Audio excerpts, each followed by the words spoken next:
Hoje a gente vai começar a falar um pouquinho sobre fundamentos da física quântica e eu quero contar um pouquinho para vocês sobre não localidade e contextualidade, e como essas noções surgiram desde lá de aspectos mais filosóficos no início do desenvolvimento da física quântica. Então, são noções que surgiram quando a gente tentou entender melhor por que a física quântica é do jeito que ela é, mas hoje em dia a gente já enxerga isso de outra maneira, que são justamente as características que mostram que com sistemas quânticos a gente consegue fazer coisas diferentes do que a gente consegue fazer com sistemas clássicos.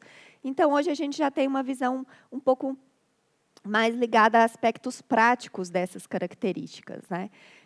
Então, eu vou contar um pouquinho para vocês como que essas noções surgiram e como a gente usa elas hoje como um recurso para fazer coisas diferentes do que a gente consegue fazer com sistemas clássicos. Eu gostaria que vocês me parassem a qualquer minuto, então eu não tenho um objetivo assim final, nossa, eu tenho que cobrir todo esse conteúdo. Então, dúvidas, perguntas, por favor, só levantar a mão que a gente conversa, tá? Então, o objetivo é que vocês aprendam e não que eu chegue a um objetivo final aí. Ok, primeiro eu queria contar para vocês que durante uma boa parte da minha carreira, principalmente quando eu estava na matemática, né, porque eu passeei bastante entre a física e a matemática, eu gastava uma boa parte do meu tempo tentando convencer as pessoas de que isso aqui era importante. Isso mudou em 2022, depois do Prêmio Nobel, que premiou, né, Alan Aspect, o Clauser e o Zeilinger por aspectos experimentais dessas coisas, tá? Então, isso aqui não é só uma curiosidade, é uma coisa realmente importante e foi reconhecido como tal no Prêmio Nobel de 2022. Ok, então vamos lá. Primeiro, referências, né, caso vocês queiram aprender um pouco mais sobre isso. Tem um livro que eu escrevi junto com o Alexandre Baravieira, que é lá do Rio Grande do Sul, e do Marcelo Terra Cunha, que é meu eterno orientador. Ele foi meu orientador de tudo, de iniciação, mestrado e doutorado. Tem um livro bem legal do Marcelo Terra Cunha também, então, e muitas coisas vocês acham nesse livro aqui do Nielsen Schwang. Tem outras referências mais técnicas, né? E caso vocês queiram aprender um pouco mais sobre isso, não hesitem em me mandar um e-mail, ok? Beleza. Então, para a gente começar a entender o que é essa tal não localidade, a primeira pergunta que a gente vai fazer é: o que a física quântica tem de diferente da física clássica? Então, a gente sabe, quando a gente aprende lá, faz o primeiro curso de física quântica, no início da graduação, a gente vê que existem vários aspectos da física quântica que são diferentes do que a gente via lá nos cursos de mecânica, por exemplo. E uma das coisas que mais chama a atenção da gente, quando a gente estuda quântica pela primeira vez, é que ela é intrinsecamente probabilística, da maneira como ela é apresentada para a gente nos cursos tradicionais, né? Então, enquanto num curso de mecânica, a primeira coisa que a gente aprende é calcular a posição, né, resolver equação diferencial para encontrar a posição como função do tempo, deterministicamente, na física quântica, não. A primeira coisa, lá nos primeiros dias, já está aparecendo probabilidade. Tá, de onde vêm essas probabilidades, né? Então, se eu tenho uma... Quando a gente fala de sistemas clássicos, pensa aí nos cursos de física clássica que vocês fizeram. Quando é que o conceito de probabilidade vai aparecer? Demora. A gente primeiro trata sistemas ideais, onde eu tenho informação completa sobre o que eu quero estudar. Na quântica, não. Primeira semana já está aparecendo probabilidade lá. Né? Então, eu tenho uma teoria que é intrinsecamente probabilística. Agora, por que essas probabilidades aparecem? Será que é uma característica da natureza, intrínseca da natureza, ou será que é a minha teoria, a minha descrição que tem um problema? Então, essa foi a pergunta que os primeiros físicos, as primeiras pessoas que desenvolveram a matemática da física quântica que a gente conhece hoje, se fizeram, porque não era natural que, num primeiro momento, você tratando sistemas ideais, onde você tem controle total sobre o que você está fazendo, você já precise usar probabilidades. Para sistemas clássicos, isso não acontece. Então, vamos tentar entender por que essas probabilidades aparecem. E aí, a famosa frase do Einstein, né? Então, assim, o mais famoso físico, a pessoa que pensou nisso, né, com muita profundidade, é o Einstein. E aqui eu faço um disclaimer que muitas vezes o Einstein é visto como um opositor da física quântica, ele não acreditava nas probabilidades, e essa frase aqui, né, tirada do contexto de onde ela surgiu, dá essa ideia. Mas a visão dele, obviamente, era muito mais profunda e não pode ser resumida a simplesmente ele não acreditava nas probabilidades. Mas isso não é o tópico principal de hoje, tá? Mas é só porque, normalmente, quando a gente fala disso, a gente sempre vê o Einstein como um crítico, né, dessas probabilidades, mas não era tão simples assim. Bom, e aí, um dos papers mais famosos da área é o famoso paper de Einstein, Podolsky e Rosen, que saiu em 1935, em que eles discutem se a descrição dada pela física quântica era completa. E qual que é a ideia aqui?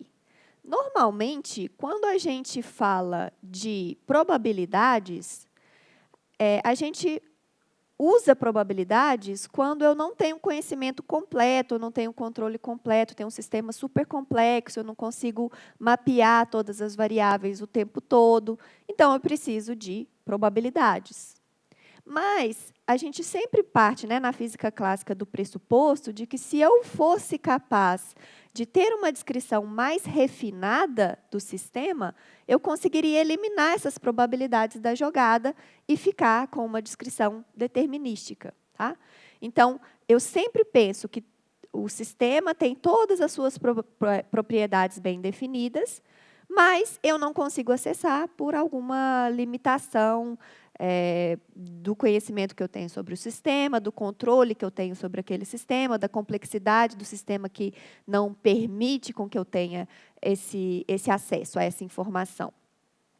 Então, a primeira ideia é de que essa descrição da física quântica, né, dada pela física quântica, fosse uma descrição incompleta, mais ou menos parecido em ideia com o que a gente tem num paralelo entre termodinâmica e mecânica estatística.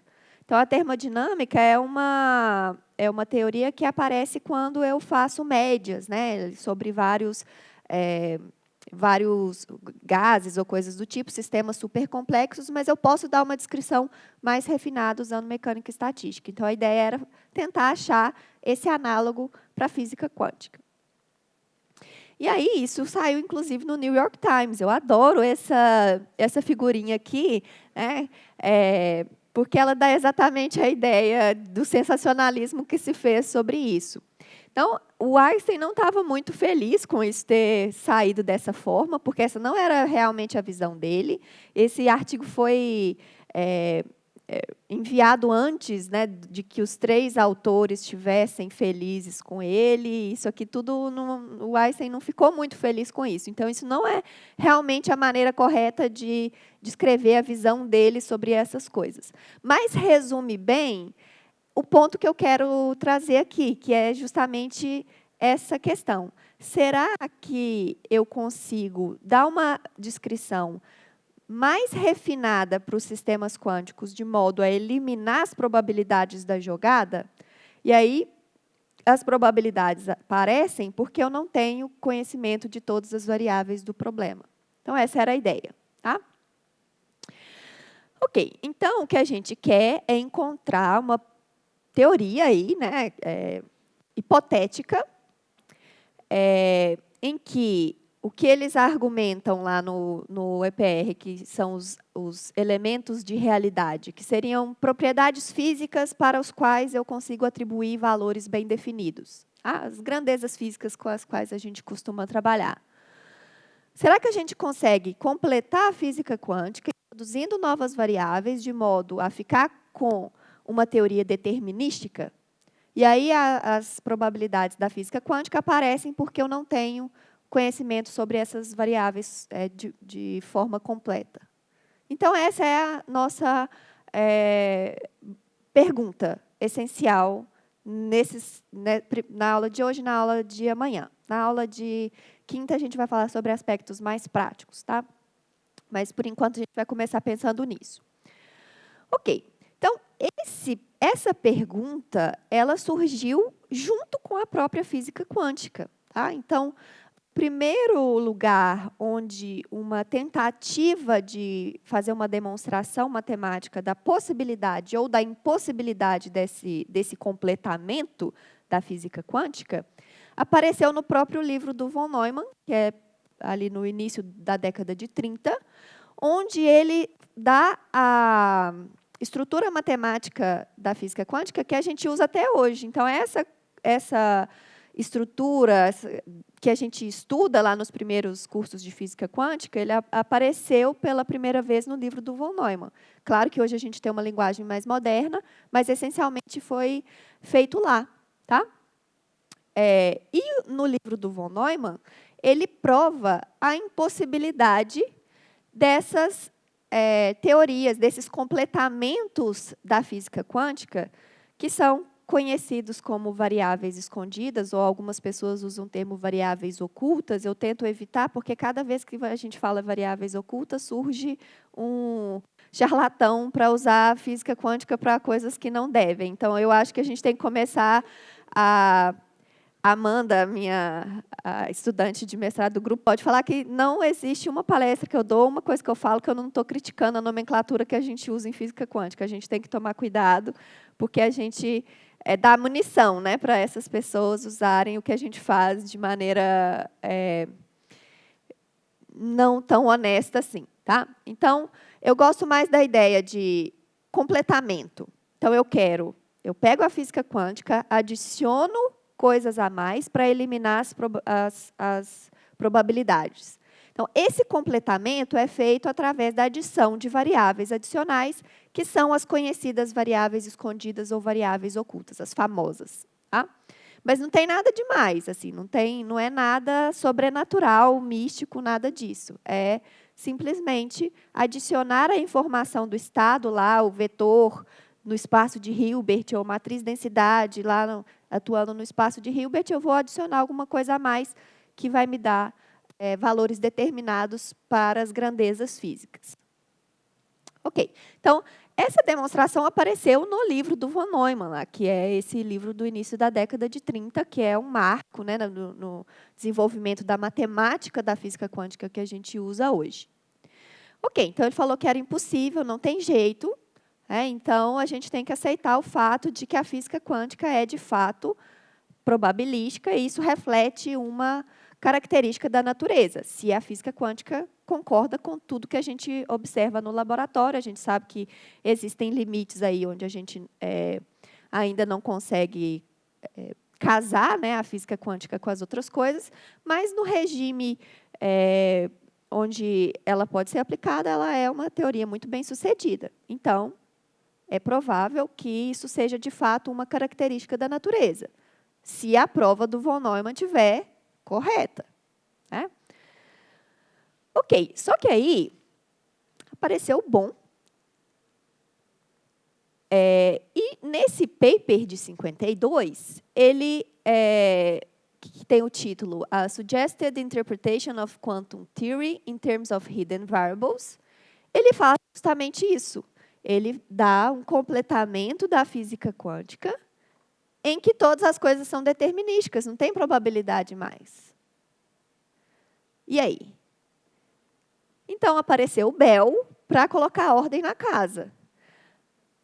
Então, ele sabia da prova de impossibilidade do von Neumann, sabia do resultado do Bohm, e o resultado do Bohm era uma teoria de variáveis escondidas, era um completamento da física quântica. Então, ele viu o que tinha sido provado como impossível sendo feito. Tá? E aí, o Bell vai se debruçar sobre esse problema para tentar entender o que estava acontecendo. Eu tenho uma prova, um teorema, uma prova matemática da impossibilidade, e eu tenho um exemplo mostrando que é possível. Então, tem algum problema. Ou esse exemplo tem alguma coisa errada, ou esse teorema está errado. Né? Tem alguma coisa errada aí. Lembrando que a gente vai partir do pressuposto o tempo todo de que a teoria quântica, de que a física quântica está correta. Tá? Então, a gente tem uma restrição.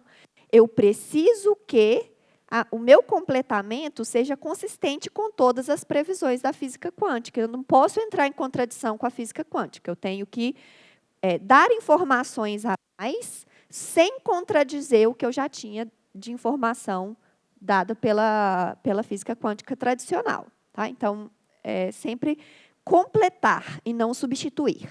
Tá? Ok.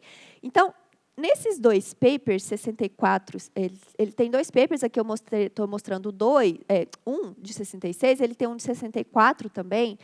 Esses papers são muito bons, porque eles são relativamente fáceis de ler, muito didáticos, e eles realmente vão...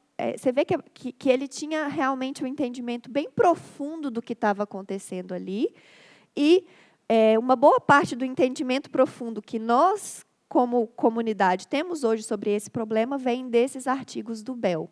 Né? Então, é bem legal. Então, o que ele faz é encontrar qual que era o problema na demonstração do von Neumann, tá? Que estava errado. Então, o problema não era a teoria do Bohm, era a demonstração do von Neumann. E ele fornece uma prova alternativa mais simples, mostrando que alguns tipos de completamento são impossíveis. O do Bohm foge a essas hipóteses naturais, que a gente vai ver daqui a pouco, e, portanto, é um completamento possível. Tá? Qual que era o problema na prova de von Neumann? O que a gente usa como ferramenta matemática essencial na física quântica quando a gente estuda lá os primeiros cursos? Álgebra linear, né?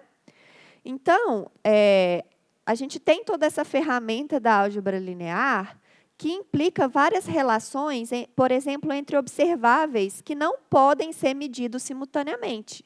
Então, sei lá, se eu somar sigma x com sigma z, eu vou obter uma outra coisa que também vai representar alguma medição ali no seu sistema quântico, mas eu não posso medir sigma x e sigma z junto para dizer o que tem que ser essa outra coisa. Tá? Então, eu não posso exigir que as minhas variáveis adicionais satisfaçam essas estruturas, né, de soma de coisas de observáveis, quando esses observáveis não comutam, porque eu não posso medir isso.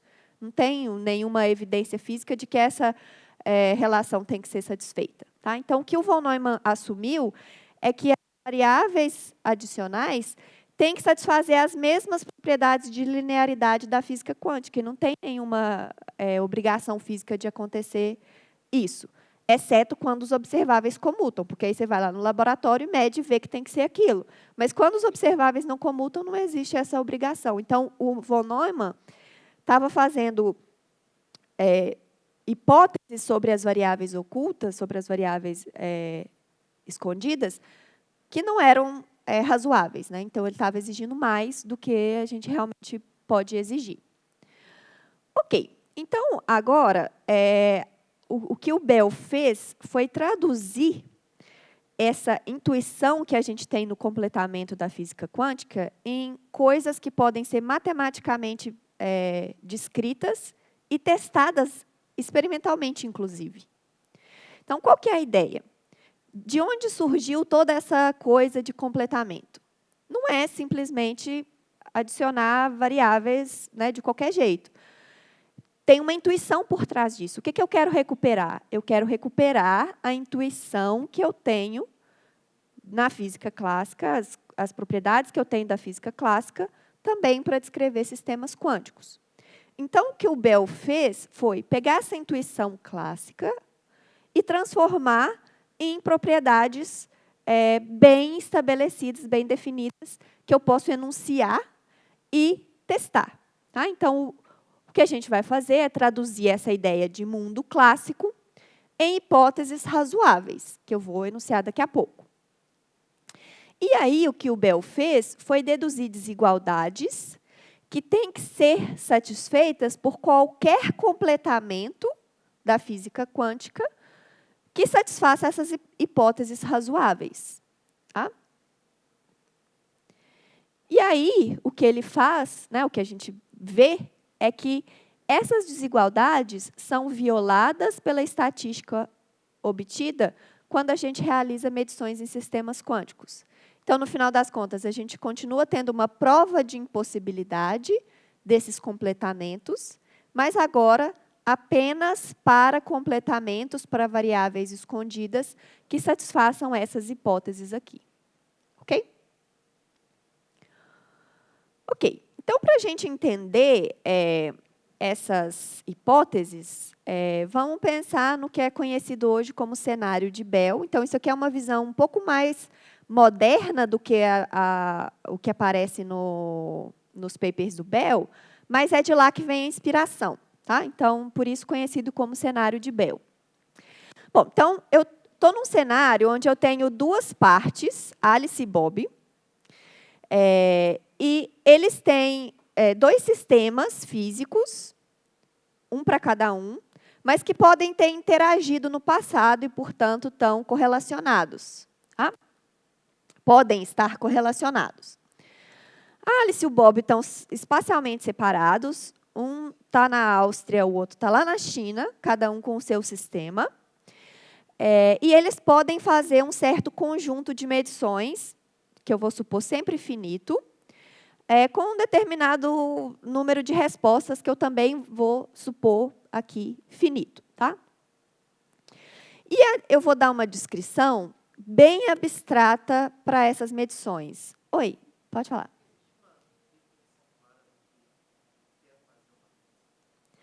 Tá, a pergunta é se existe uma definição clara do que é fazer uma medição. Essa pergunta dá um minicurso só sobre ela. Então, não vou entrar em muitos detalhes, mas qual que é a definição que eu vou assumir aqui para mim? Interagir com o seu sistema de alguma forma em que você tenha diferentes sinais ali da sua interação, que você vai interpretar como as diferentes respostas. É isso. De uma forma que você consegue repetir essa interação para sistemas igualmente preparados, um certo número de vezes, e contar probabilidades, contar frequências. Não é muito satisfatório, mas, claro.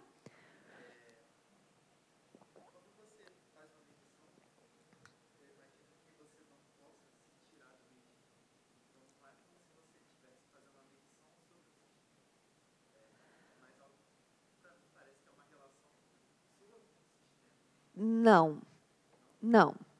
Porque não, tudo isso aqui é independente de existir uma pessoa consciente fazendo isso. Então, por exemplo, eu vou colocar um spin passando por um Stern-Gerlach. Ele pode seguir um caminho sendo desviado para cima ou para baixo. Então, eu tenho uma interação do spin com o campo magnético do Stern-Gerlach, que pode produzir duas respostas, dois sinais. Qual que é o sinal ali? Ser desviado para cima ou ser desviado para baixo. Isso vai acontecer independente se tem alguém lá para olhar se desviou para cima ou para baixo. Isso é uma medição. Mas é sempre uma interação. Então, o sistema tem que interagir com outra coisa. Quem é essa outra coisa? Não sei. Tá? E é claro que a descrição que eu vou fazer aqui depende de uma pessoa existir para fazer essa descrição. Né? Contar essas probabilidades, repetir o experimento para ver as frequências e estimar essas probabilidades. Mas, para mim, medição é isso. É uma interação entre o meu sistema e um aparato de medição que pode produzir diferentes sinais que eu vou interpretar como as diferentes respostas da medição. Mas essa pergunta é mais... Essa resposta, assim, é só porque eu não quero entrar nessa discussão tão profundamente, mas a gente pode conversar... Dá para falar várias e várias coisas sobre isso. Tá? Mais perguntas? Ok, então, eu tenho um sistema, ele está lá dentro dessa caixinha cinza aí, e eu posso fazer interações com diferentes aparatos de medição, mas eu não quero saber quem que é o sistema, quem que é o aparato de medição. Então, eu vou imaginar, é uma coisa bem abstrata, é uma caixinha que eu aperto um botãozinho e sai uma luzinha me dizendo qual que é a resposta. Na prática, não existe essa caixinha, é um laboratório, ótica quântica gigante, com mesas óticas, ou átomos armadilhados, não tem nada de caixinha. Mas, para a gente entender, a gente vai para essa descrição abstrata. Tá? Então, eu posso apertar diferentes botõezinhos ali, que representam a fazer diferentes medições. As medições da Alice, eu vou denotar por x, então x pode ter diferentes valores, e a do Bob por y. E as medições da Alice têm diferentes respostas, que eu vou chamar de A, e as do Bob, diferentes respostas, que eu vou chamar de B, sempre pensando nessas variáveis correndo sobre conjuntos finitos. Tá? A gente poderia mudar para conjuntos infinitos, mas isso aí adiciona uma complexidade matemática que não agrega em nada do ponto de vista físico. Então, vamos ficar no mundo das coisas finitas. Até porque, nos experimentos, você não vai fazer infinitas medições. Né? Então, a gente mantém assim. E a minha descrição sobre o sistema se resume a entender quais são as probabilidades de ter uma resposta A para a Alice e B para o Bob, dado que as medições feitas foram as medições X e Y. Tá? Então, o sistema físico, para mim, é descrito por essas distribuições de probabilidade aqui. Então, para cada escolha de X e Y, eu tenho uma distribuição de probabilidade, então eu tenho um conjunto com várias distribuições de probabilidade, uma para cada escolha de x e y. Está clara a ideia? Então, é uma descrição bem abstrata. Tá? É claro que, para obter essas probabilidades, eu preciso de um estado, de medições específicas, eu preciso saber quem são essas coisas para, de fato, implementar. Mas, para mim, aqui, não quero saber o que deu origem às probabilidades. Eu só vou olhar para as probabilidades.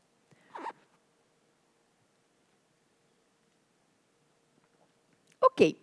Então, agora, eu quero descrever essas probabilidades aqui, usando essa ideia de que as probabilidades vieram pelo fato de eu não ter conhecimento total sobre o sistema. Tá? Então, será que existe uma maneira de adicionar variáveis a essa descrição, de modo a eliminar as probabilidades? E as probabilidades vão surgir quando eu faço uma média sobre essas variáveis que eu não conheço. Tá? Então, a ideia é essa. Só que a minha ideia aqui é recuperar as ideias da física clássica. Né? Então, eu quero que essas variáveis também satisfaçam outras características que são razoáveis, que a gente vai ver agora.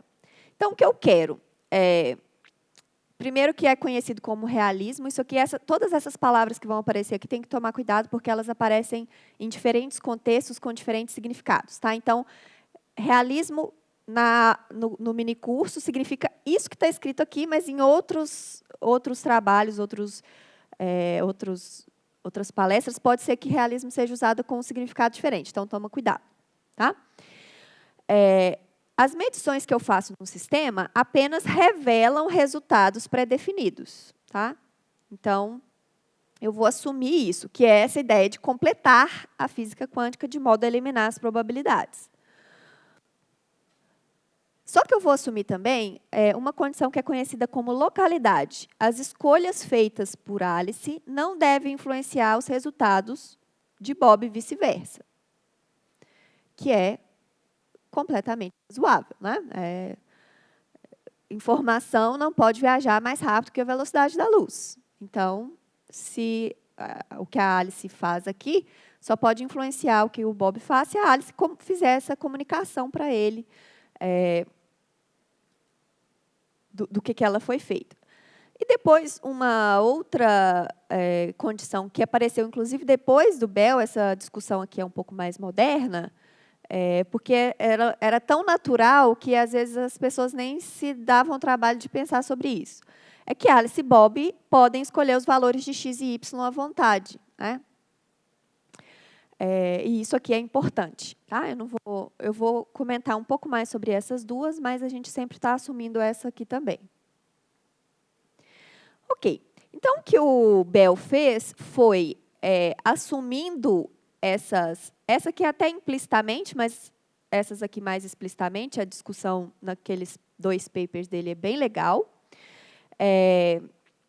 Assumindo essas condições aqui, derivar desigualdades que deveriam ser satisfeitas por esses completamentos da física quântica. Tá?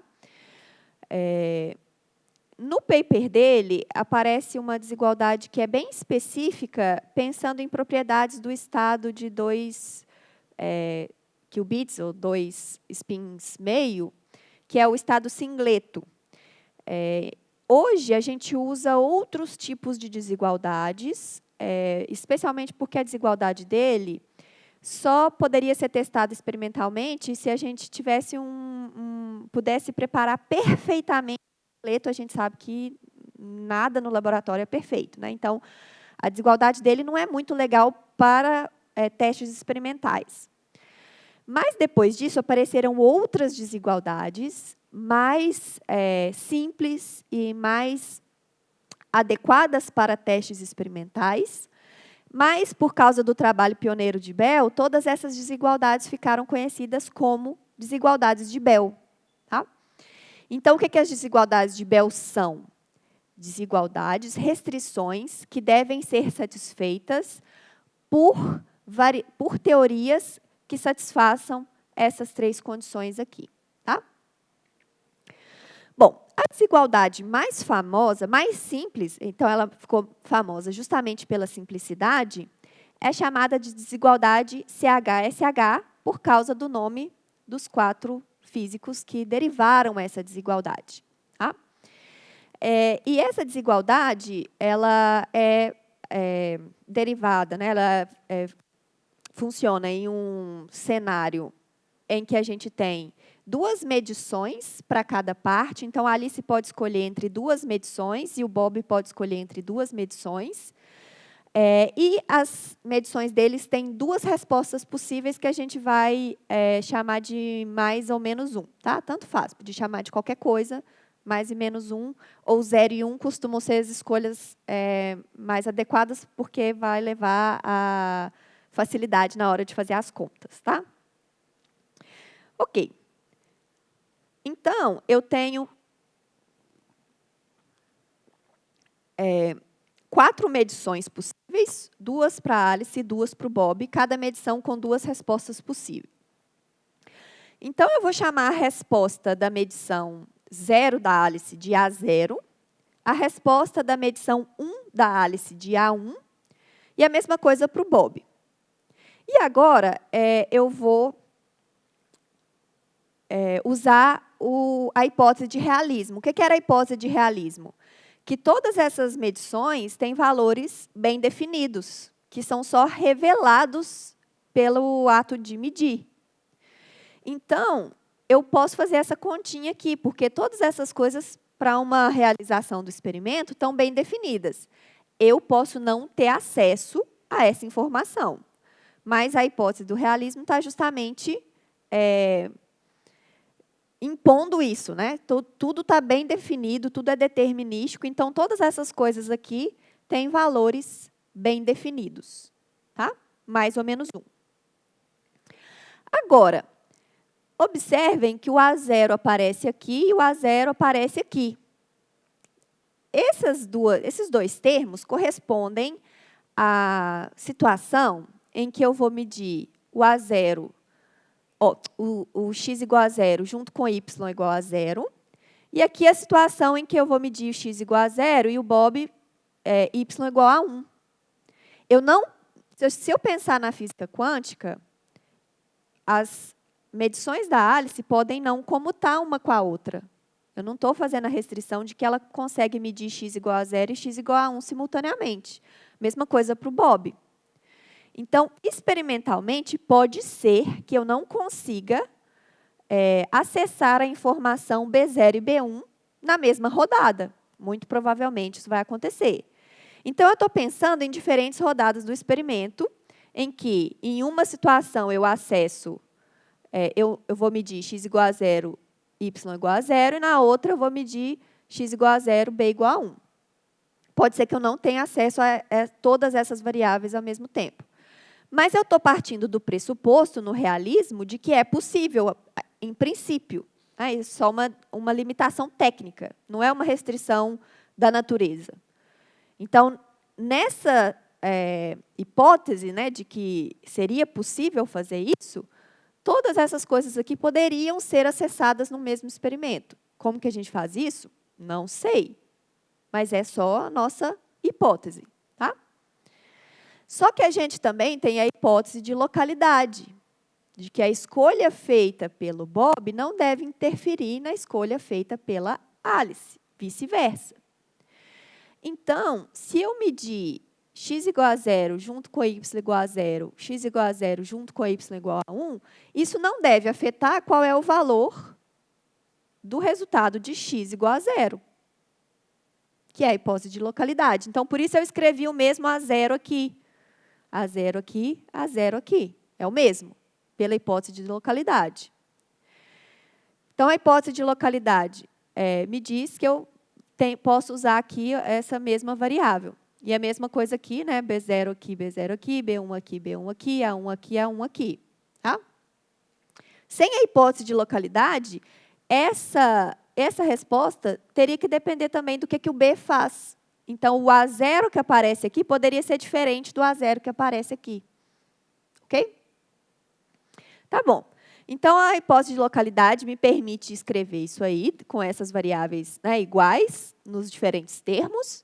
E a hipótese de realismo garante que todas elas valem 1 ou menos 1, porque tudo tem valor bem definido, em uma rodada do experimento. Ok, então agora vamos olhar o que essa coisa pode valer, tá, com essas hipóteses. Eu vou colocar o A0 em evidência aqui, o A1 em evidência aqui. Então, eu vou ficar com A0, B0 mais B1, A1, B0 menos B1. Então, vamos olhar o que acontece. B0 e B1, ou eles são iguais, ou eles são diferentes. Se eles são iguais, esse cara aqui vale 2 ou menos 2, e esse 0. Se eles são diferentes, esse aqui vale 2 ou menos 2, e esse aqui vale 0. Lembrando que eles podem valer 1 ou menos 1. E o A0 e o A1 podem valer 1 ou menos 1.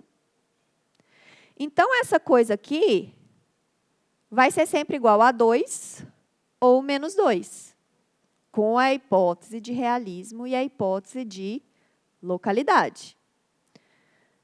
E a hipótese de que eles podem medir à vontade, né? Porque, por exemplo, poderia ser proibido que a Alice medisse a 0, então ia x igual a 0, então ia sumir esses termos aqui e não poderia acessar, tá?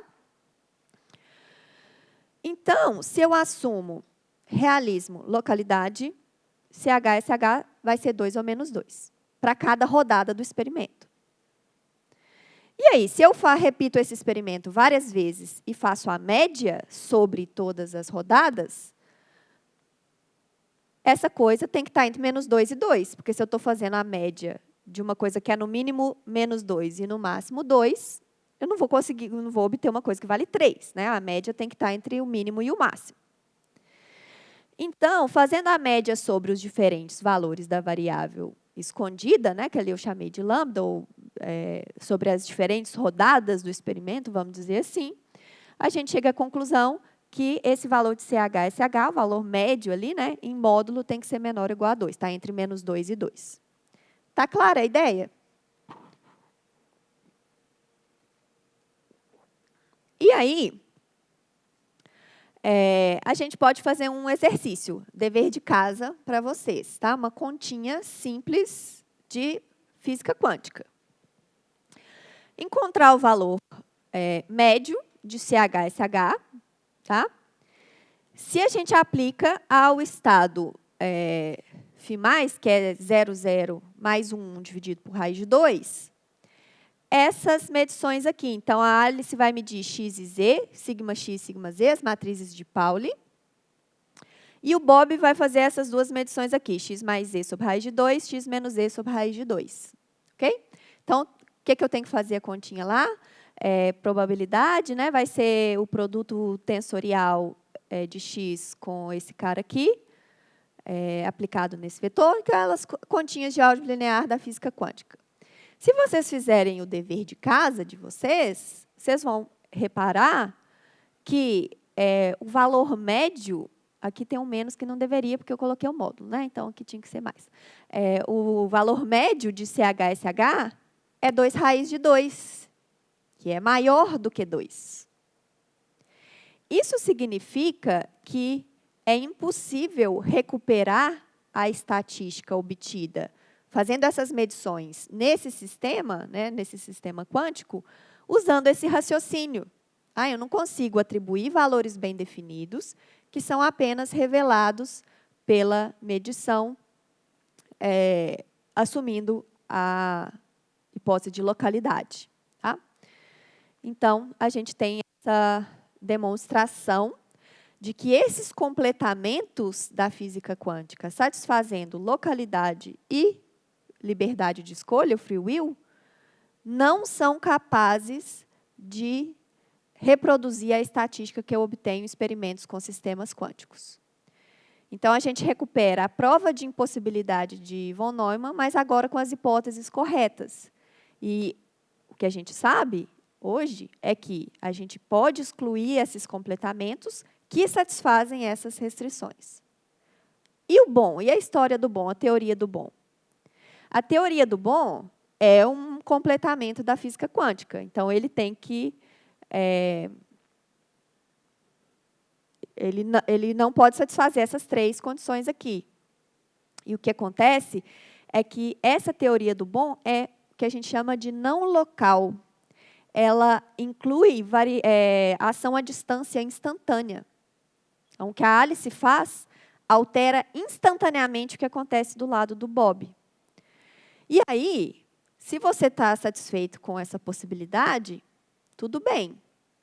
Você pode trocar a localidade pelo determinismo, mas você não pode ter as duas coisas. A minha opinião pessoal sobre todas essas coisas é que, bom, a gente estava querendo uma teoria que recuperasse a ideia clássica, né? Que tirasse as probabilidades que pareciam esquisitas. Então, você consegue fazer isso, mas às custas de admitir uma outra característica que também é super esquisita. Então, não deu muito certo, né? Então, eu posso eliminar as probabilidades, mas incluindo essa característica não local na minha teoria, e que é também super estranha. Conclusão, não é possível recuperar a estatística que a gente obtém em sistemas quânticos se a gente usa teorias que recuperam completamente a intuição clássica. Então, realmente existe uma diferença intrínseca entre as duas coisas. Tá?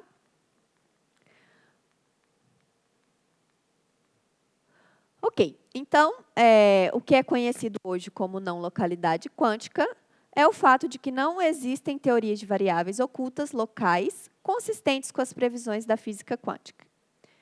Outro disclaimer importante. Toda vez que a gente fala que, de novo, a nomenclatura é ruim. Toda vez que a gente fala não localidade quântica, as pessoas falam, física quântica é não local. De novo, 50 charlatões surgem para usar isso, né, telepatia quântica, etc. A física quântica, do jeito que a gente conhece ela, aprende lá no curso de Mecânica Quântica 1 da graduação, ela é perfeitamente local, consistente com a relatividade restrita, tudo funciona bem. Agora, Se eu tento fazer um completamento da física quântica para eliminar as probabilidades, este completamento é necessariamente não local. E isso é o que a gente chama de não localidade. Tá? Então, o que é não local são as teorias de variáveis escondidas que reproduzem a estatística da física quântica, e não a física quântica em si. Então, o nome é horrível, como vocês podem ver. Tá? Ok. Esse 2 raiz de 2 para esse cenário CH-SH, né, para essa desigualdade CH-SH, é possível mostrar que é o máximo que a gente pode obter com sistemas quânticos, é a violação máxima. Isso é conhecido como cota de Tserelson, por causa do Tserelson, que foi o físico que demonstrou isso.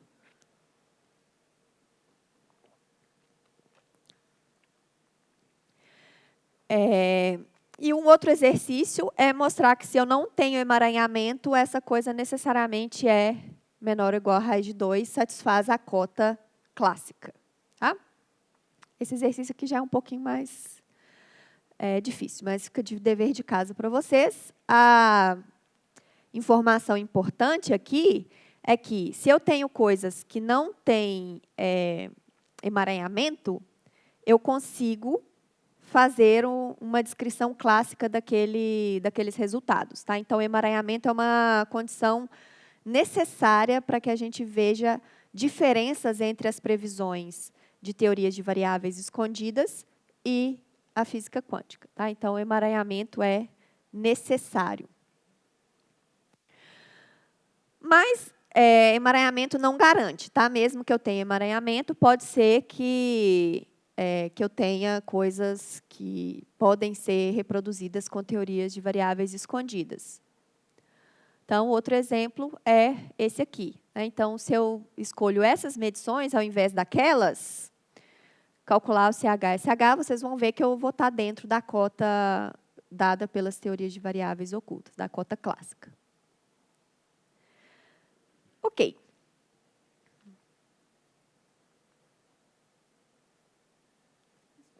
Oi, pode falar.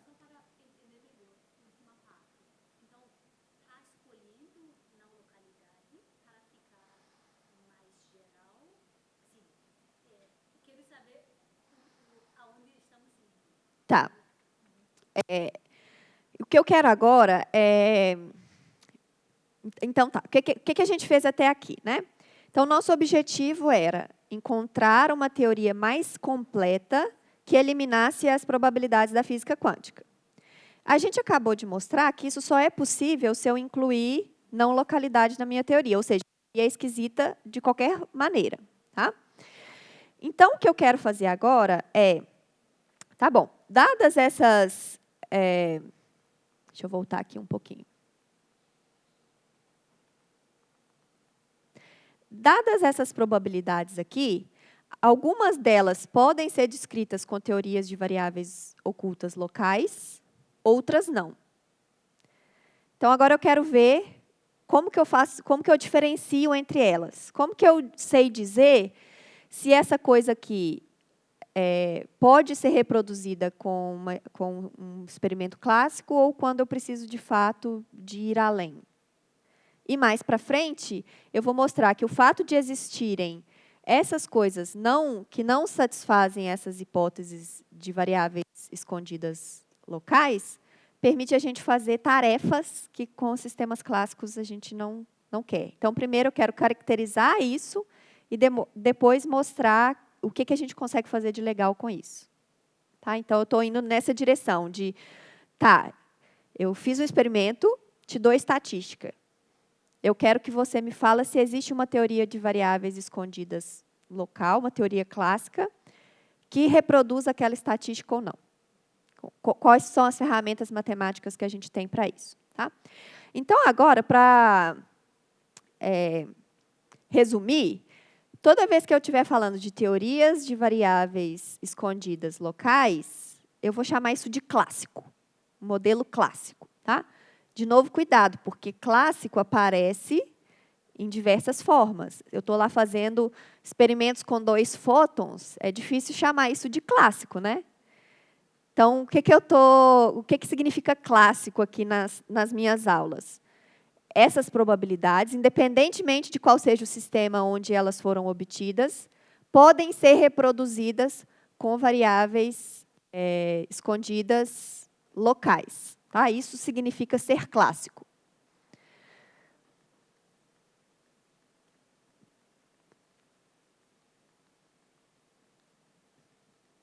Ok. Tá, teorema importante, né? Voltando de novo nessa relação com o emaranhamento. Todo estado emaranhado puro vai violar alguma desigualdade de Bell. Pode ser que eu precise de mais medições, mais respostas em cada medição, pode ser um cenário um pouco mais complicado. Então, tem uma ligação ali entre emaranhamento e não localidade, que a gente ainda não entende bem até hoje. A gente sabe que estão relacionados, mas não são equivalentes, mas como funciona essa relação aí ainda é um problema em aberto. Ok? Generalizações, muitas possíveis. Tá? Eu posso pensar em aumentar o número de medições, o número de respostas de cada medição, aumentar o número de partes, ao invés de ter Alice Bob e Charlie, o céu é o limite, né? Quantas partes forem necessárias. E isso dificulta muito a caracterização desse problema. Tá? É um problema muito, muito, muito difícil. Não é muito difícil porque a gente não sabe resolver, é porque é computacionalmente difícil. Tá? A gente sabe que é difícil. Ok.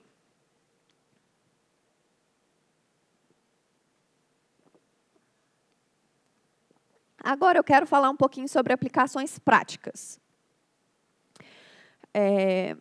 de não localidade. Então, até agora, a gente vem conversando sobre essa ideia de fundamentos de física, né, de tentar entender por que a estrutura da física quântica é da forma como ela é. Mas agora eu quero mostrar para vocês que a gente consegue usar isso para fazer coisas legais com sistemas quânticos. Não sei se vai dar tempo de falar tudo hoje. Eu estava bem feliz se eu chegasse até aqui, então eu já cheguei, ótimo. Lucro, agora o que vier é lucro, tá? Porque se não der tempo, eu vou falar na aula de quinta, que eu quero falar um pouco mais sobre esses aspectos práticos. Ok, então, primeira coisa é o que a gente chama desse approach independente de dispositivo. O que quer dizer isso? Para quem vai um pouco mais para essa área, esse é um nome que vai aparecer com muita frequência, né? Por causa dos hypes aí que a gente tem. Agora, o hype é o Device Independent Approach. Mas ele tem uma razão de ser, esse hype não é à toa, ele é útil. Que é justamente essa ideia da gente dar uma descrição super abstrata para o sistema físico que a gente está tratando. Então, eu não quero saber qual é o estado, quais são as medições, eu só vou olhar para as probabilidades. Então, é aquela ideia da caixinha, né? Lá dentro da caixinha está rolando uma física complicada lá, mas eu não quero saber. Eu só quero saber quais foram as escolhas de medições e quais são as respostas possíveis. Por isso, independente de dispositivo, né? Porque o que está rolando aqui dentro não me importa, só a estatística do experimento que é importante na minha descrição. Então, de novo, a gente tem um experimento que, nesse cenário com duas partes, vai ser descrito dessa forma aqui. Tá? E nesse Device Independent Approach, a ideia é que a gente consegue certificar aquele dispositivo, o funcionamento daquele dispositivo, olhando só para as probabilidades. O que é muito útil para várias aplicações experimentais. Porque uma das maiores dificuldades é você fazer a tomografia do estado ou da medição que você está fazendo para garantir que aquele sistema funciona do jeito que ele funciona. E aí, só olhando para as probabilidades, você consegue garantir que aquele dispositivo tem alguma característica que você gostaria que ele tivesse. Vantagem, ao invés de trabalhar com estados e testes, né, estados e medições, que pode ser super complicado, a gente está trabalhando com um vetor de probabilidades no espaço real. Oi. Ah, desculpa, é porque sai automático, tá? Tomografia, a gente usa quando eu quero... Você está no laboratório e você produz um determinado sistema físico num determinado estado, mas você não sabe qual que é o estado. Ou melhor, você pode saber qual que é o estado que você gostaria de ter produzido, mas se você conseguiu realmente produzir ele, você não sabe. Você precisa garantir, caracterizar aquele sistema que você produziu. Isso é conhecido como tomografia. Então, a gente tem tomografia de estado, que é seu aparato experimental está lá produzindo o sistema, você vai fazer medições para garantir ou para descobrir qual que é o estado, qual que é o vetor no espaço de Hilbert ou a matriz de densidade que descreve melhor aquele sistema que você preparou. Você pode precisar de tomografia da medição, você está realizando uma medição, mas você não sabe exatamente que medição que é. Então, você vai tentar caracterizar esse aparato de medição para saber qual que é o observável, qual que é a matriz associada àquela medição. E você pode ter tomografia de processo, que é o que a gente tem uma transformação acontecendo, uma evolução. Por exemplo, você não sabe qual que é o hamiltoniano do seu sistema, você gostaria de saber.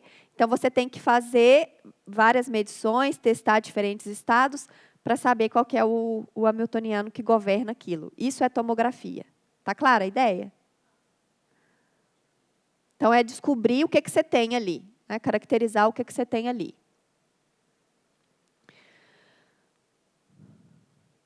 Ok, então, ao invés de trabalhar com estados e testes, a gente está trabalhando com um vetor que contém probabilidades, números. É um vetor num Rn, com N bem grande, dependendo do seu cenário, quantas medições, quantas respostas você tem, mas é um vetor em Rn, tá? Então, isso facilita um pouco a vida. Bom, algumas restrições sobre essas coisas. Primeiro, tem que ser positivo, porque é uma probabilidade. Se eu somar sobre todas as respostas, tem que dar 1. E outra coisa que a gente exige é o que a gente chama de não sinalização, que tem a ver com aquela questão do que Alice faz não interferir no que Bob faz e vice-versa. Então, a estatística para as medições individuais de Alice e Bob está bem definida, independentemente do que a outra parte faz. Tá? Então, a gente pode imaginar que essa restrição aqui vem junto com a exigência de que a relatividade restrita, por exemplo, seja satisfeita, né? Ou qual pedaço da relatividade restrita? Não existe comunicação superluminal. Né? A velocidade com que a informação pode viajar de um lado para o outro é finita. Então, é isso que está aqui. Violações dessa condição de não sinalização implicam comunicação instantânea de um lado para o outro, e a gente não quer isso. Tá? Ok, então, a gente vai exigir essas 3 restrições.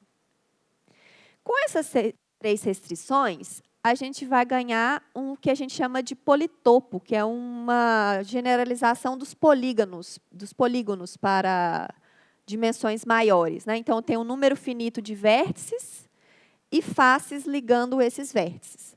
Aqui, a gente está com um desenho em 2 dimensões, né? Mas essa coisa é uma coisa super complicada num espaço de dimensão alto. Então, por exemplo, naquele CHSH, eu estou trabalhando com probabilidades em R8, um conjunto em R8, já fazendo todas as reduções que são possíveis por causa daquelas restrições.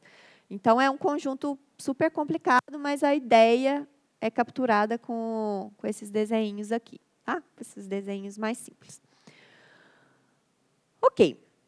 Então, esse cara aqui é o conjunto de todos os vetores de probabilidades que satisfazem as condições de serem probabilidade, né? Mais a condição de não sinalização. Agora, eu quero ver dentro desses aqui, que são todos os possíveis, quais são aqueles que podem ser reproduzidos por variáveis escondidas locais? Tá? Então, dentro desse conjunto, eu quero decidir quem é local, quem é não local. Tá? Beleza. Então, vamos relembrar o que eu tenho nessas variáveis escondidas. Então, eu tenho uma variável adicional, que, sabendo essa variável, eu sei que a resposta para cada medição é bem definida. Probabilidade 1 ou 0 para aquela resposta. Tá? Como é local, o que acontece na Alice não depende do que acontece no Bob, só depende dessa variável adicional que eu chamei de lambda. Então, para um lambda específico, eu sei que se Alice escolhe x e Bob escolhe medir y, eu sei qual que é a resposta, ela está bem definida. Então, essas probabilidades são 0 ou 1. 0 se o A não for a resposta associada ao x, e 1 se for a resposta correta. Tá? Então, isso aqui é o realismo local, porque essa probabilidade não depende do y, e essa probabilidade daqui não depende do x. Agora, como eu não sei quem é lambda, eu tenho que fazer uma média sobre todos os lambdas possíveis. Né? Então, eu vou ter aqui uma soma sobre todos os lambdas, probabilidade do lambda, e o que acontece com Alice e Bob quando eu tenho aquele lambda específico. Tá? E isso vai me dar essa probabilidade. Então, eu obtenho a probabilidade original fazendo a média sobre as variáveis escondidas. Por isso que elas são chamadas escondidas, porque eu não sei quem elas são. Então, eu estou trabalhando sempre com uma média sobre todas elas. Quando isso aqui acontece, né, para todos os valores de x e y, e a e b, significa que essas distribuições de probabilidade são reproduzidas com um modelo de variáveis escondidas local. Ou seja, na minha nomenclatura, esse cara aqui é clássico. Ok? As distribuições de probabilidade que satisfazem isso aqui são chamadas de distribuições locais. E elas são um outro politopo dentro do politopo de todas as distribuições que satisfazem a condição de não sinalização. Então, eu tenho esse politopo menor dentro desse politopo maior. Ok? E aí, as distribuições quânticas são aquelas que podem ser obtidas aplicando medições a sistemas quânticos. Então, as medições são dadas por observáveis, os estados por matrizes densidade, e o que eu obtenho, no final das contas, é uma coisa que está intermediária entre o local e o não sinalizante.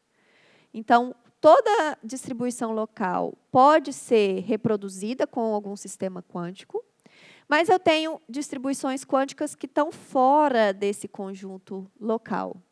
Tá? Então, isso aqui é, de novo, uma consequência daquele resultado do Bell que a gente viu. Tá?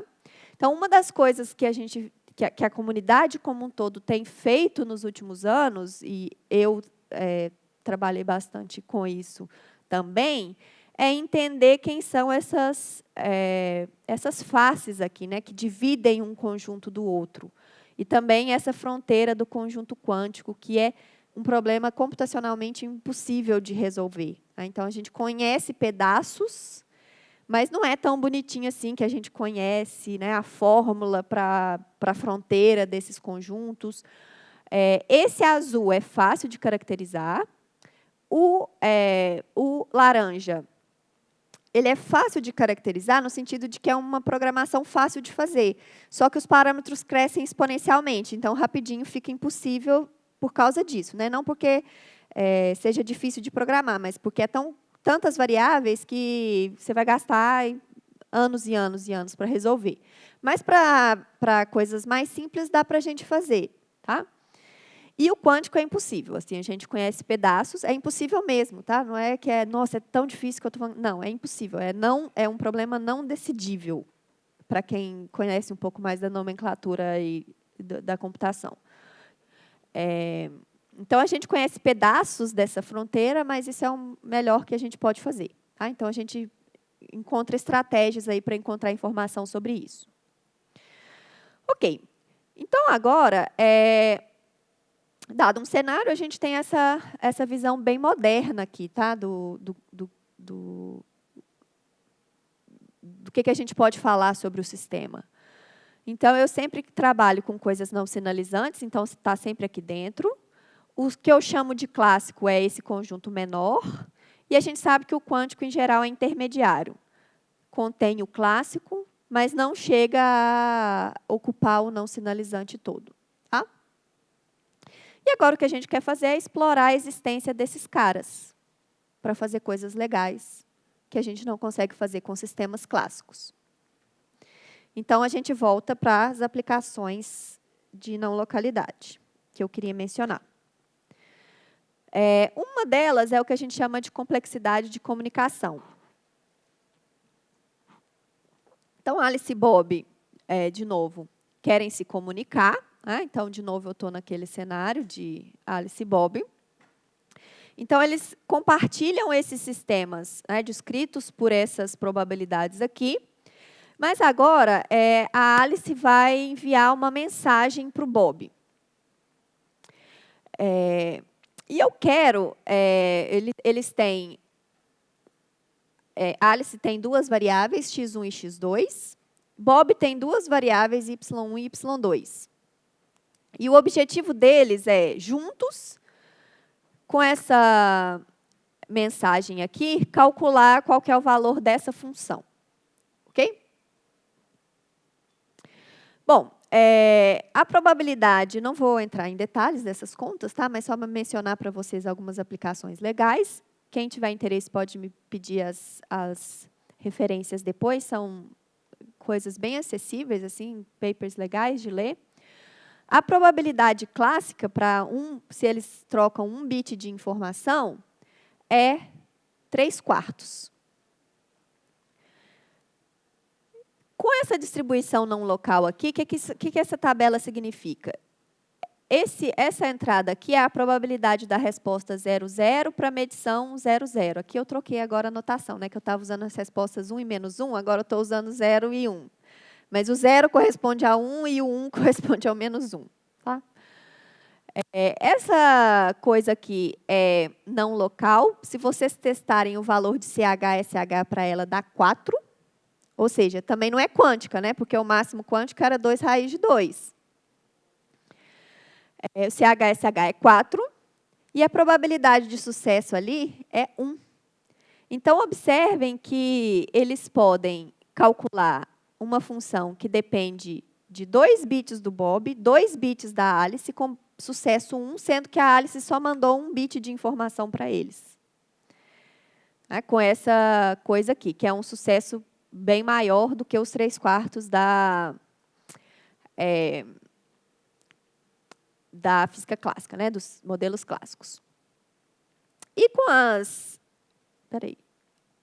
com as distribuições quânticas, aquela que vocês fizeram no dever de casa, é possível encontrar uma estratégia em que eles têm probabilidade de sucesso, que é dada por esse número aqui, que é mais ou menos 85%, que não é o 1, né, daquela coisa que a gente viu antes, mas que é melhor do que os 75% da física clássica. Tá?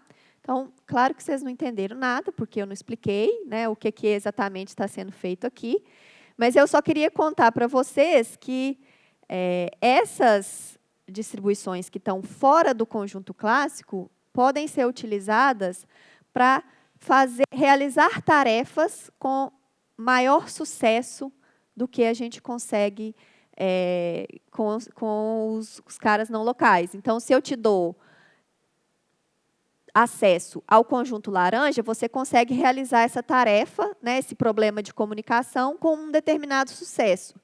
Se eu te dou acesso ao conjunto verde, você consegue realizar a mesma tarefa com mais sucesso.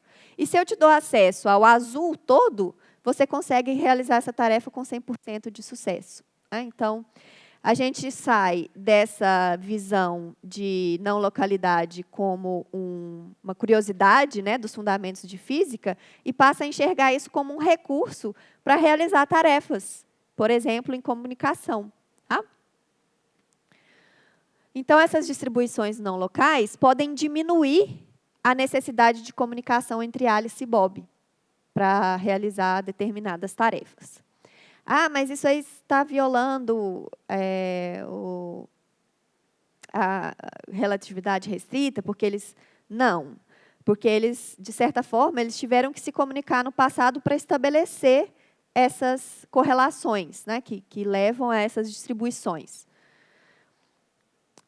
Outra coisa bem legal que eu tenho trabalhado ultimamente é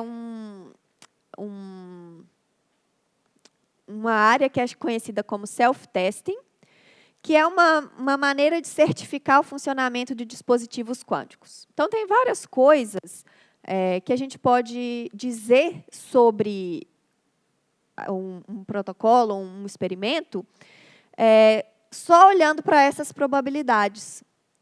Então, por exemplo, em vários protocolos, eu preciso garantir a presença de emaranhamento. E a gente pode fazer isso utilizando essas desigualdades de Bell ou utilizando esse conjunto, né, esses conjuntos não locais e dizendo se está dentro ou fora do conjunto não local, do conjunto local. Tá? Então, por exemplo, a gente sabe que violação de uma desigualdade de Bell implica emaranhamento. Então, só olhando para a estatística, eu sei dizer se o sistema é emaranhado ou não. E isso é o que a gente chama de device independent, né? Porque eu não estou olhando qual que é o estado, qual que é a medição. Só olhando para a estatística eu consigo dizer isso. E mais forte do que isso, que é uma coisa que eu tenho trabalhado bastante e usado muito ultimamente, é que se eu vejo que CH eu cheguei no valor 2 raiz de 2, eu tenho que ter um estado maximamente emaranhado, um estado específico do sistema. Então, eu consigo, olhando para as probabilidades, sem nunca abrir a caixa cinza, dizer o que tem lá dentro da caixa cinza. Então, eu estou certificando o que eu tenho no meu dispositivo, sem nunca abrir o dispositivo para ver o que tem lá dentro, só pela estatística dele. Isso é muito, muito, muito útil em informação quântica. Outra coisa, distribuição de chave quântica, né, que é usada em criptografia, também não vou entrar em muitos detalhes aqui, mas se vocês entrarem no meu canal do YouTube, tem infinitas coisas sobre isso lá, para quem tiver curiosidade. Então, em protocolos de distribuição de chave, a ideia é que Alice e Bob, no final do protocolo, tenham uma sequência de bits completamente correlacionados, que eles podem usar como uma chave criptográfica para protocolos de criptografia clássicos. Tá? E existe um protocolo que é chamado de Eckert 91, em que Alice e Bob precisam garantir que eles têm um determinado estado emaranhado, que é um estado daquele tipo, um singleto, um dos estados do tripleto, lá de 2 spins, por exemplo. E eles conseguem fazer isso justamente com a desigualdade CH-SH. Né? Então, nesses protocolos, eles utilizam uma parte da chave que eles têm para olhar para a violação de uma desigualdade de Bell. E se eles violam a desigualdade CH-SH, implica que o estado que eles têm é o estado correto, que o protocolo deles, que eles gostariam de implementar, está funcionando de maneira correta. Sem nunca precisar fazer o que eu chamei de tomografia, que é caracterizar o estado, as medições, que é muito mais custoso. Só pegando uma fração da estatística que eles geram no próprio protocolo, eles conseguem garantir que o protocolo está funcionando direito. Tá? Então, isso garante o funcionamento correto do protocolo e a segurança da chave gerada, que é essencial em criptografia. Outro exemplo, geração de números aleatórios. Eu não vou entrar em tantos detalhes aqui. Tá? Deixa eu ver se eu coloquei Isso. Não, está acabando. Quando eu tenho distribuições locais, todas as probabilidades podem ser atribuídas a essa variável lambda que eu não conheço. Então, não tem realmente aleatoriedade ali, né? Essa aleatoriedade ela vem do fato da minha ignorância sobre essa variável lambda.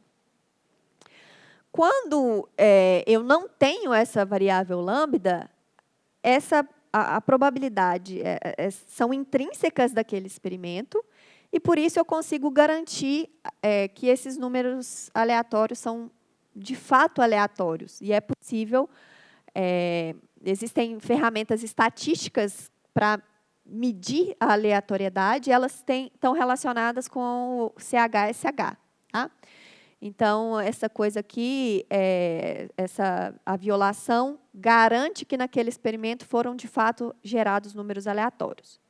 Isso é um pouco controverso, tá? Então, isso aqui não existem ainda discussões sobre isso, justamente porque medir a aleatoriedade não é uma tarefa fácil. Então, recentemente, saiu um artigo falando que, na verdade, você não consegue distinguir isso aqui de pseudo-aleatoriedade, que é o que a gente usa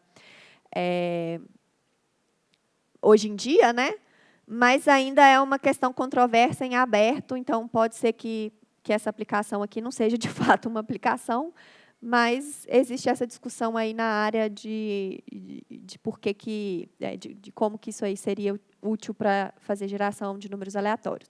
Inclusive, isso aqui é uma das coisas mais... eu não mencionei isso, mas essa coisa de distribuição de chave quântica é comercial, então você pode comprar, entrar na internet e comprar uma coisa que faz distribuição de chave quântica. E essa coisa de geração de números aleatórios também, você pode comprar um gerador de números aleatórios quântico que você compra, se você tiver muito dinheiro, vai chegar na sua casa pelo correio. Né?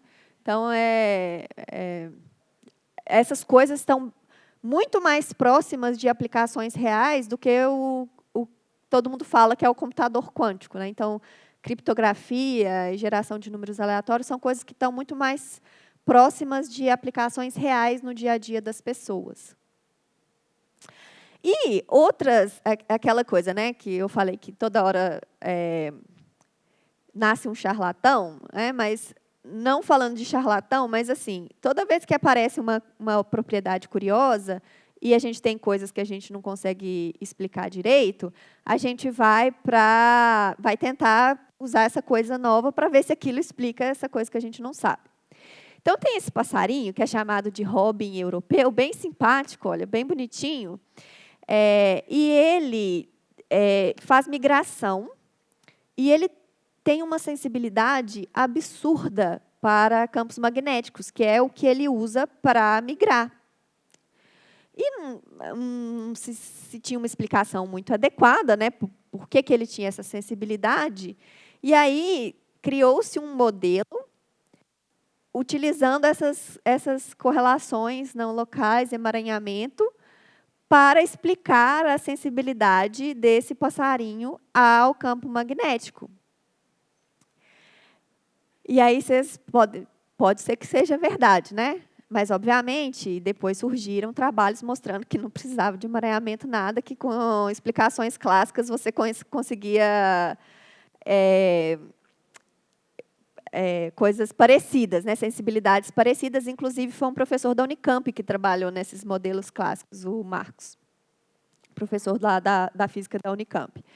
Então, assim, o número de aplicações dessa coisa pode só crescer, né? Desde coisas realmente de informação quântica, criptografia, computação, até a biologia. Então, agora, esse campo da biologia quântica tem crescido muito ultimamente, e é óbvio que a gente sabe que, eventualmente, esses fenômenos vão ter algum impacto em sistemas biológicos, mas sempre tomar cuidado, porque, às vezes, claro, aquele modelo com emaranhamento explicou, mas pode ser que tenha um modelo clássico que também explica. Né? Então, o número de aplicações para isso, especialmente depois do destaque que essa área ganhou no ano passado, com certeza vai só aumentar.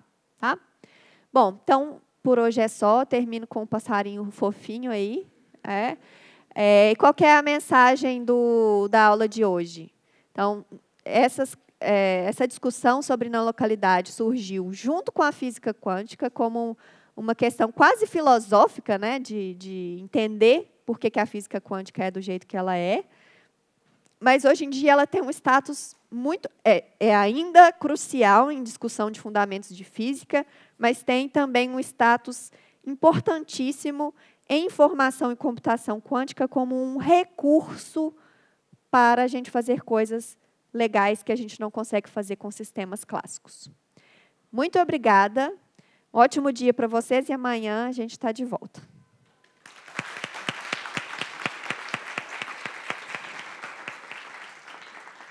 Perguntas, pessoal?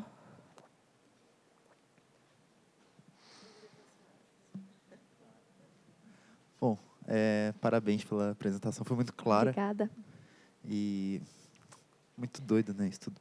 Enfim, deixa eu fazer logo minha pergunta.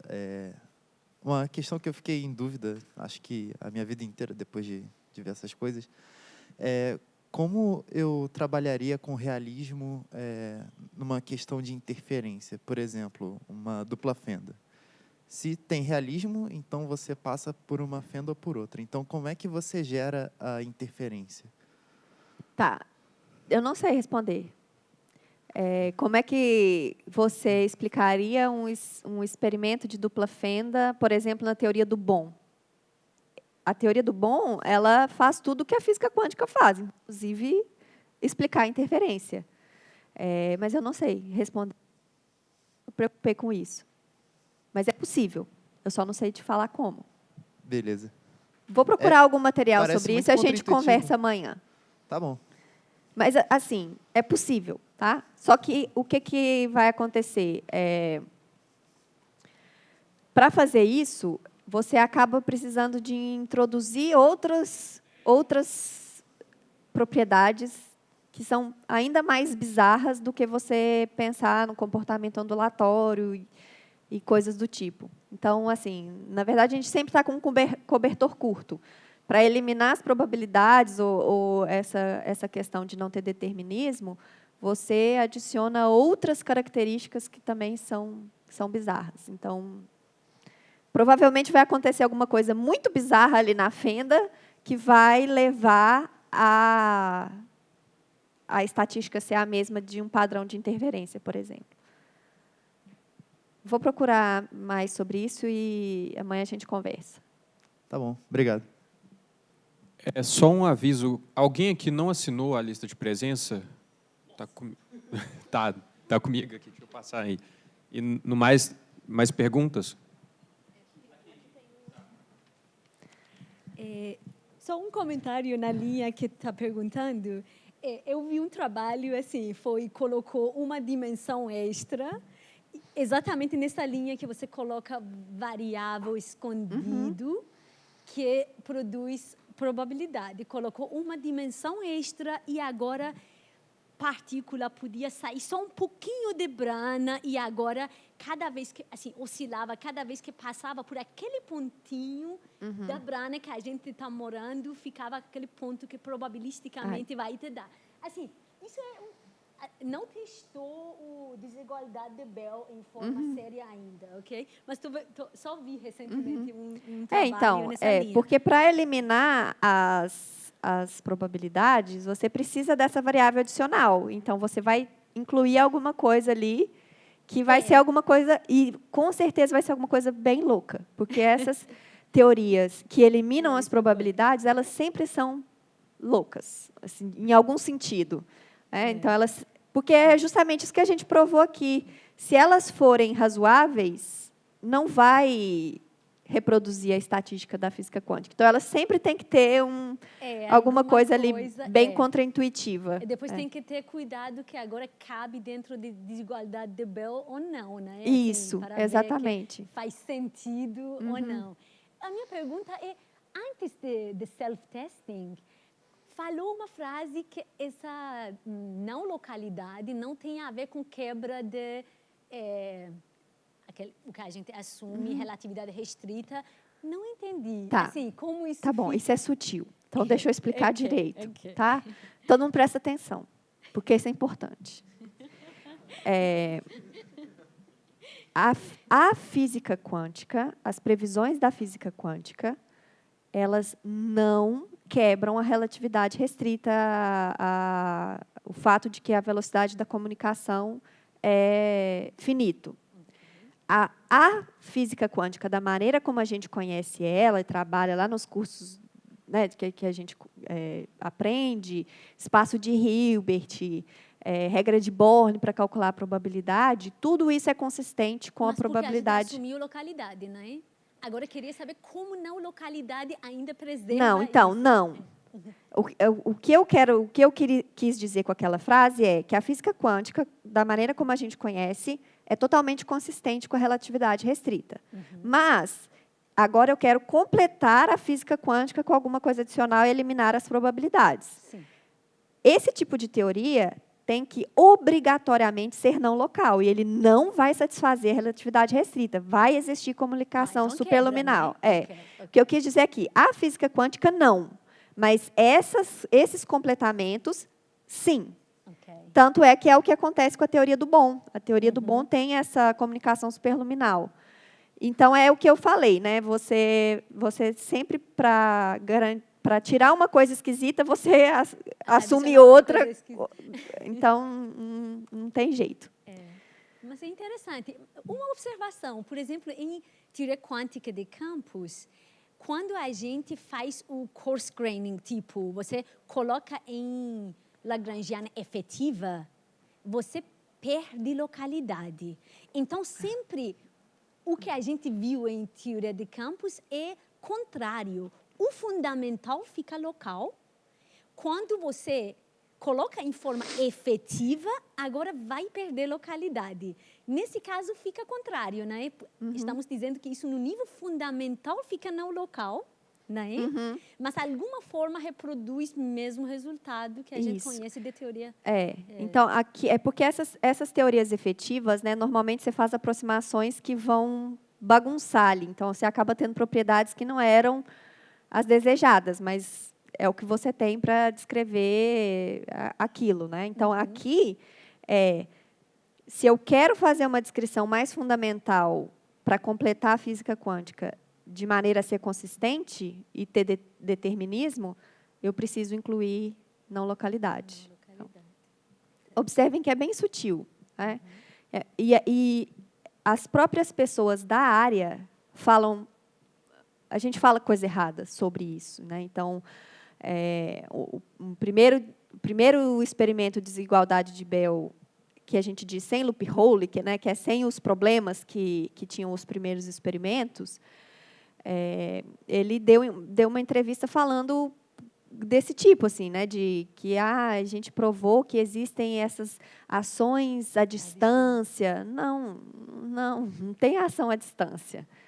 O que a gente provou é que é inconsistente as previsões da física quântica com determinismo.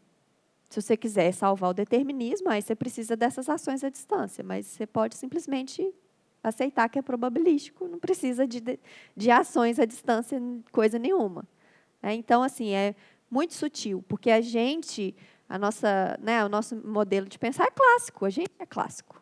A gente trabalha com sistemas clássicos o tempo todo. Então, todas essas coisas estão fora da nossa, da nossa maneira normal de pensar. Então, é sutil.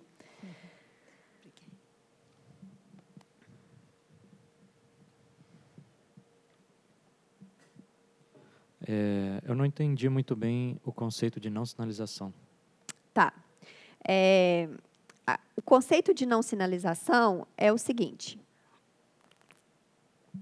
A Alice vai medir x igual a 0. O Bob pode medir x igual a 0 ou y igual a 0. Então, eu vou ter... Espera aí, deixa eu voltar aqui. Em algum lugar que aparece.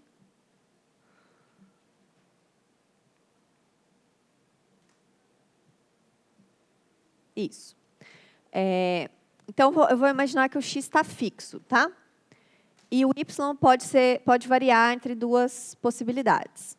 A Alice está realizando o x lá no laboratório dela, ela não está nem sabendo o que está acontecendo lá no laboratório do Bob. E o Bob pode escolher medir y igual a 1 ou y igual a 0. A Alice, quando eles reproduzem esse experimento várias vezes, a Alice vai ter uma distribuição de probabilidade para o x que ela está realizando, que é a marginal sobre o b dessa coisa aqui. De maneira geral, quando eu faço a marginal sobre o b, eu vou ficar com uma probabilidade para a, mas que pode depender do y. Tá?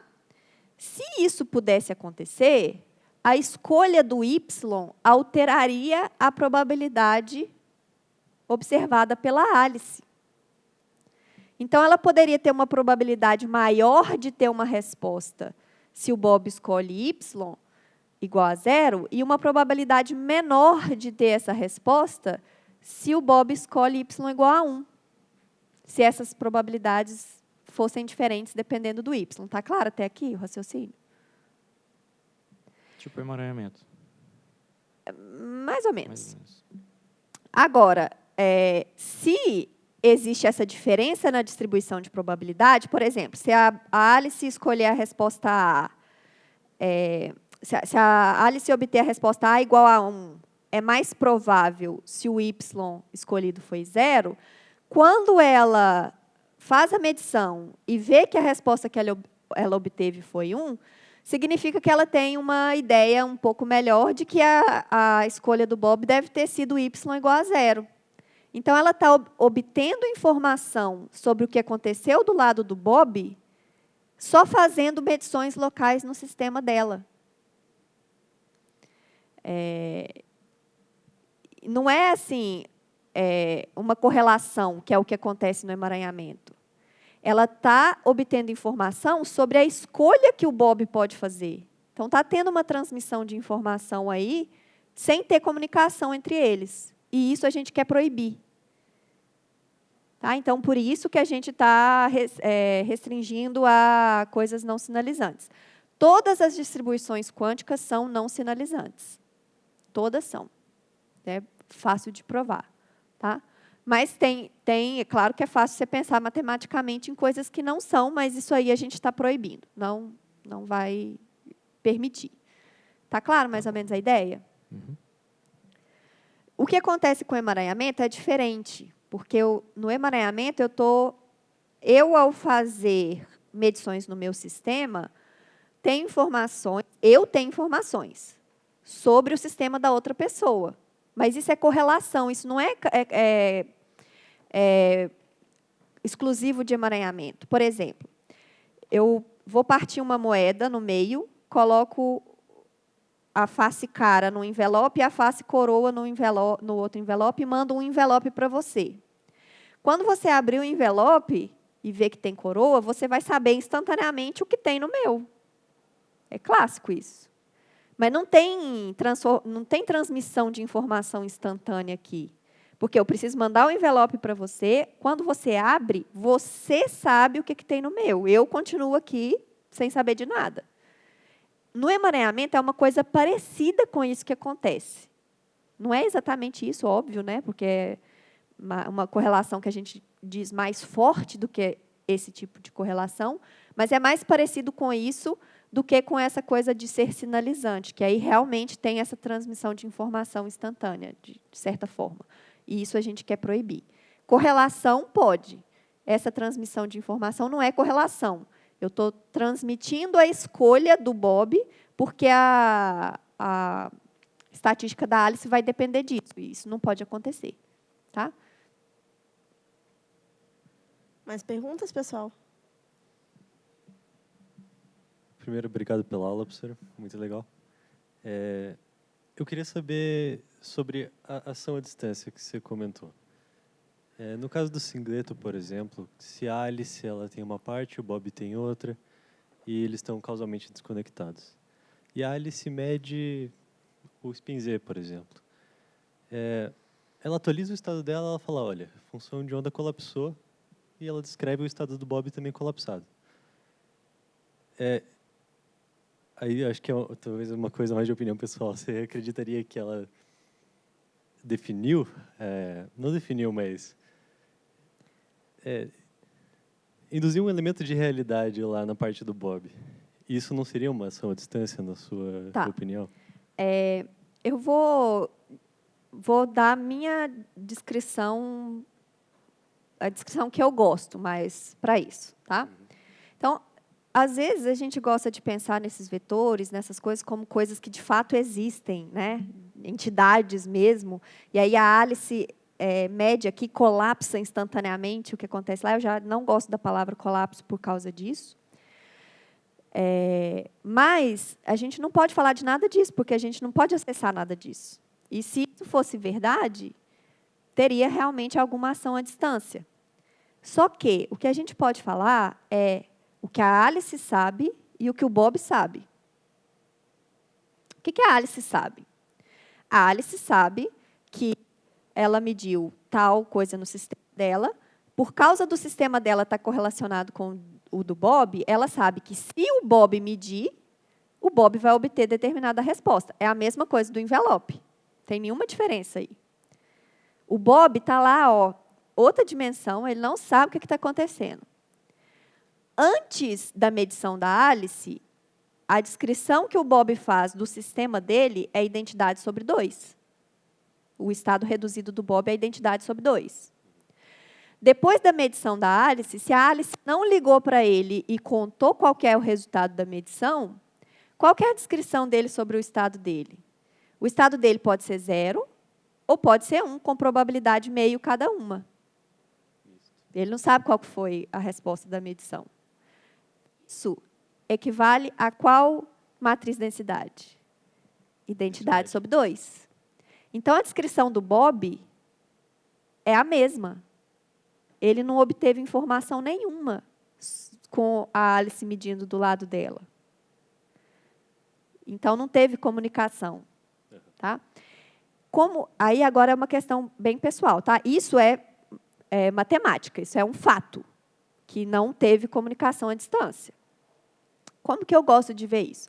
Tem gente que gosta de pensar na função de onda como uma coisa real, e aí esse problema do colapso é inevitável. Mas eu gosto de pensar nessas coisas como sendo a minha descrição para um fenômeno que eu observo. Então, vetor de estado, matriz de densidade, tudo isso é a minha descrição para aquele fenômeno. E o que a Alice faz um update na descrição que ela tem. A descrição que o Bob tem continua a mesma. A descrição do Bob só vai mudar se ela ligar para ele e contar para ele o que aconteceu. Mas, de novo, a gente volta naquela história do envelope. Isso não é